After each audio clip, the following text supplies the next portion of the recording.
Erdh, serdh. Ju vënu aeroplani, është mut, ja lëshuar një dokument nga mjeku Lanslatin e shumë gjërat e tjera. DMX më në fund erdhi në Prishtinë. Pas gjithë atyre problemeve, ai mbajti koncertin për të cilin edhe e kishte dhënë fjalën. Se si shkoi ky koncert dhe çfarë organizimi kishte, e kuptojmë bashkë me kompania Next Level që tha se do ta binte. Një herë dështoi nga papërgjegjësia e menaxhmentit të këngëtarit. Provoi edhe të dytën herë, e njëjti muhabet u bë. Nuk erdhi. Madje këto dy palë janë ende në gjyq për këtë dështim që shkaktoi rap artisti.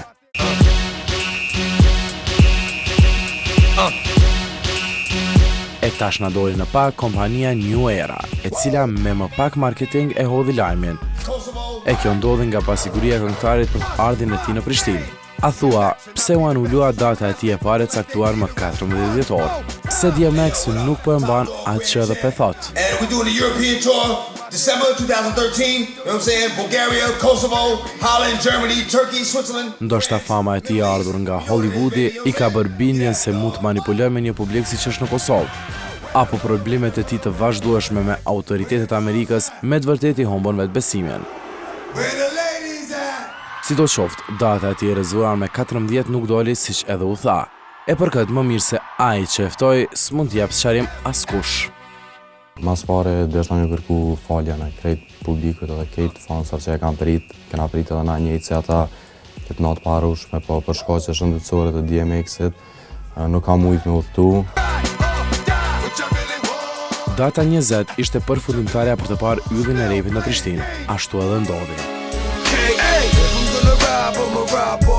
Ai arriti në kryeqytetin tonë, çoi pluhur madje shumë puna e tij. Ndorhotelet më luksoze të kryeqytetit ishte rezervuar për të. Njëra ndër suitat ishte përgatitur për ardhin e tij. E bukur dhe elegante, por e tha deri në orën 20:40, kur edhe arriti reperi. I lodhur në dukjet e lind të përshtypjen se asgjë s'mund të ofroj.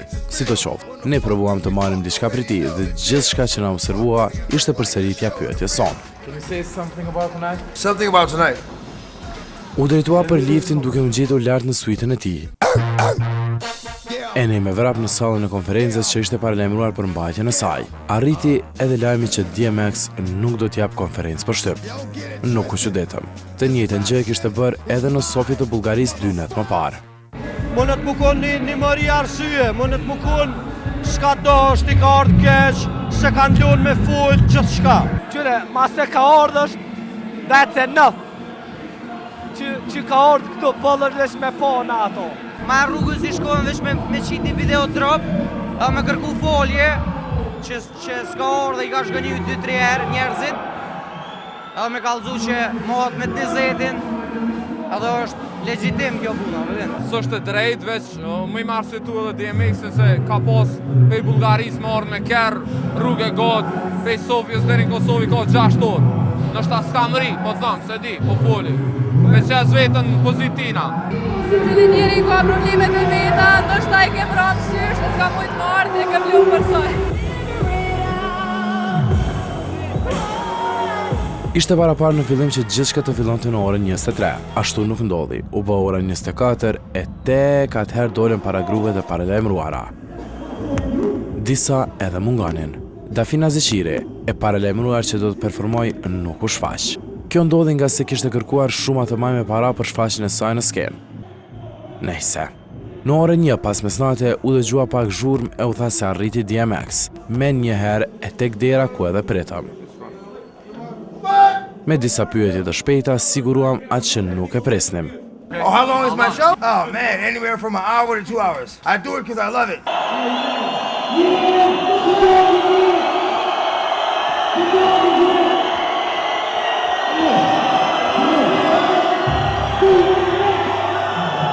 Filloi edhe koncerti, kështu duke prekur gjithçka qiellin me brohorimat e publikut. Rap artisti këndoi rreth 1 orë e 30 minuta, kështu u kënaqën ata që edhe erdhën për ta.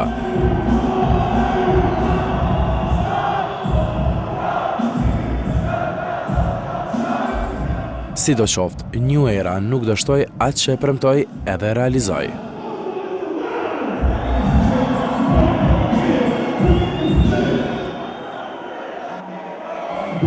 Go, go, go, go, go, go, go, go.